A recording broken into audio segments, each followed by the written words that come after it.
Dulu laki I panggil I ayang depan mak dia tau. Depan mak dia dan bapak dia. Puas hati. Bila dia cakap macam tu.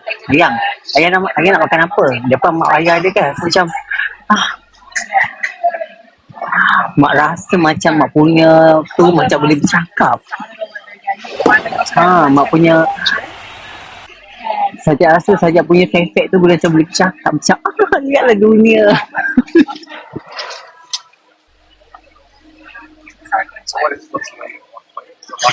Bukan setakat depan mak bapak dia tau, depan nenek dia sekali. Depan nenek depan atuk dia puas hati.